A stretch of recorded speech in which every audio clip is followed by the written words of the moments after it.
ng listeners. Yes, ma'am.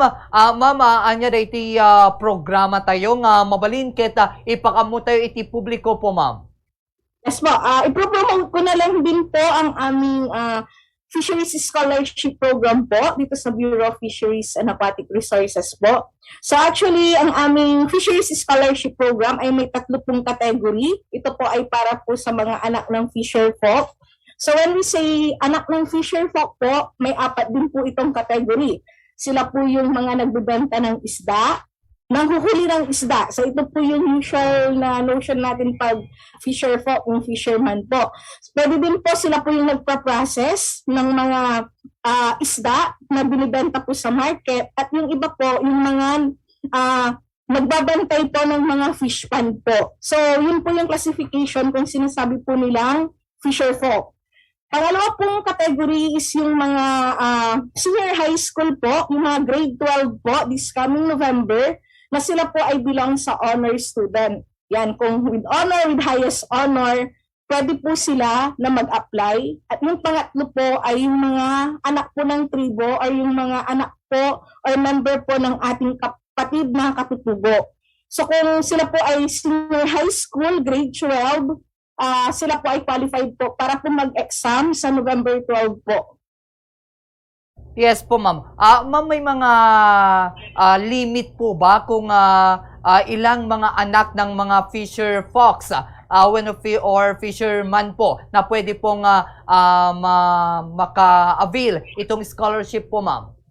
Yes po. Lahat naman po ay pwede as long as hindi po sila 25 years old and above at hindi pa po sila nag-enroll ng any unit sa college. Pero po ang sinasabi po nila is meron po kaming 20 na anak po ng fisher folk or FCEG na makakwalify po for the school year 2023 to 2027. And 3 po para po sa fisher folk children leaders grant and fisher folk industry leaders grant po yung sa mga honor student at 3 po para po sa mga anak po ng mga katutubo or yung fisher folk indigenous cultural communities, indigenous peoples grant po. So bali po for 2023, magkakaroon po kami ng additional 26 slots po. Ma'am, ano po yung pwede or ano po ang dapat gawin ng mga anak ng mga fisherman para manatiling sila po ay scholar sa itong programa na ito po, ma'am? Yes po. Sir, kung naipasa po nila yung exam, yung comprehensive exam po, meron po silang general weighted average na i-maintain po which is 80% po. Tapos po, kailangan po is full load po nilang ini-enroll yung mga course, mga nakalagay po sa mga sa school, ano po nila, yan po, sa mga school na kailangan nilang i-enroll, mga subject na kailangan po nilang i-enroll at hindi po bawal po silang mag-drop ng mga major and minor subject except for PE and NSTP po. Ma'am, for instance, itong estudyante po nag-shift ng hindi lang 1 or 2 beses. Ito po ba ay tuloy-tuloy pa rin po ang kanyang scholarship program? Hindi po siya pwedeng mag-shift, sir, kasi po ang kanyang i-enroll po ay BS Fisheries po. Wala na pong ibang course para po ma-strengthen po natin ang ating fisheries sector. So ang kukunin po niya ay BS Fisheries at 4 years po niyang gugugulin yung scholarship. Full scholarship program po ito. So when we say it's full scholarship program po, meron po silang marireceive na monthly 5,000 na stipend, 3,000 OJT fee, 7,000 thesis support, and 1,500 graduation support po. And libre po yung tuition po nila. Ma'am, in case po itong estudyante na nakapagtapos po through this scholarship program po, may tatanggapin pang award siya kung siya po ay nag-graduate na with honors po. Yes po, kung siya po ay scholar po namin at siya po ay graduate po ng cum laude, mayroon po siyang 20,000 pesos. Kung magna cum laude naman, 30,000 pesos. And kung summa cum laude, 50,000. And take note po, ang BS Fisheries po ay meron pong board exam. So, kung sila po ay nag-take ng fisheries licensure examination, so sila ay, pag napasa po nila, ang tawag na po sa kanila ay Fisheries Technologies. Kung siya po ay nag-top 1, meron po siyang additional 50,000 pesos sa licensure exam. And kung top 2 to 10, may additional po na 20,000 pesos po. So kung siya po ay graduate na summa cum laude at nag-top 1 po sa Fisheries Licensure Exam, meron po siyang 100,000 na manggagaling sa BFAR. But of course, ito po ay subject po sa fund na ibibigay po nila sa amin. But so far, yung mga scholar po namin this year, nag-graduate ng cum laude po, ay mai-enjoy po nila yung benefit. Yes po ma'am. For another instance po, ang isang fishery student po ay nag-first year and nag-second year po sa isang university. And then sa kanyang third year po is pumunta siya ng ibang college or university. Pero same course po. Okay lang po yun po ma'am? Yes po. Pwede po. As long as okay po doon sa pagtra-transfer ng school na nag-o-offer ng BS Fisheries po, wala pong problema, sir. Ma'am, pagkatapos po itong pag-graduate po nila ng BS Fishery, mandatory po ba na sila po ay may magtratrabaho sa government na parang magpe-payback po sila? Parang ganun po, ma'am? Yes po. Meron po kaming, just like other government scholarship program po, meron pong 2 years po to pay back. Pero hindi po kami ganun ka-stricto kasi usually naman napupunta sila sa fishery industry. And take note po, sila po ang aming priority sa hiring. So as of today, lahat po ng scholar po namin ay most of them are working at BFAR and other attached agencies sa mga LGUs, yung iba po nagtuturo. And andito lang naman po kami ng mga coordinator na sasamahan po sila na maghanap ng trabaho. So for instance, sir, sa private industry siya, for instance, napunta po siya sa feed milling po or sa hatchery, automatic po yun na nagka-count po yung years po ng payback period po niya, sir. Ma'am For 2 Maningding, years lang naman po, sir. yes po. Ma'am Maningding, kumusta po yung datos po natin? Dumarami na po ba ang mga estudyanteng kumukuha po itong kursong Bachelor of Science in Fishery po, ma'am? Yes po, as of the moment po, as of data, marami na pong kumukuha ng BS Fisheries. That's why we are intensifying this po, yung pag-promote po ng BS Fisheries Scholarship Program kasi this is our way din po to promote the course. Sabi po kasi ni RD Garland, ang aming RD, in order to promote the scholarship program, you have to promote the course first. Kasi alam po natin sir, yung mga millennials po ngayon, ang gusto po nila ay pumunta sa mga white-collar jobs po, office job. Hindi po nila alam na vital po ng pagkuha ng, for instance, BS Fisheries and BS Agriculture po. Kasi nga po sir, diba, during the time of pandemic, sino po bang bumuhay sa atin? Ang ating mga magigiting na farmers at fisher po. And yan po yung aming advocacy po para po i-promote yung aming BS Fisheries and Fisheries Scholarship Program, sir. Ma'am, based on your data po, ano po or saang lugar dito sa Region 1 ang pinakamadaming estudyante na kumuha po ng BS Fishery Program po? Sa Pangasinan State University, sir. Pero syempre, given po yung geographically po kasi, sir, 6 district po ang Pangasinan. And mostly naman po ay coastal.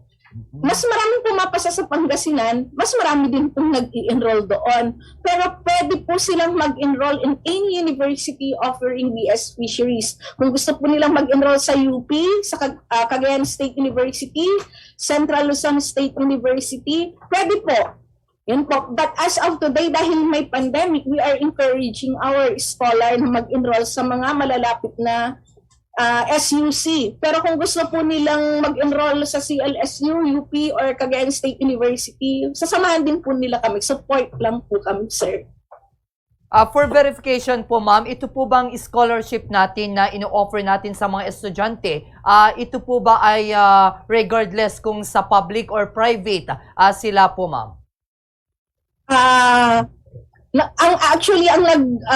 Nag-o-offer lang po ng BS Fisheries po ay mga SUCs po. SUCs, so sa Region 1 po, sa Norte, sa may Mariano Marcos State University po, sa Ilocos Sur, sa ISBSC po, sa La Union po naman, sa Bingsu, at sa Pangasinan po, sa PSU Binmalay po. Yes po, Wala ma'am. pong private na nag-offer ng BS Fisheries, sir, na university. Yes po. In the middle of COVID-19 po, ma'am, ano po yung mga programs, activities na ginagawa po ng mga fisher folks or mga fishery students po natin, ma'am?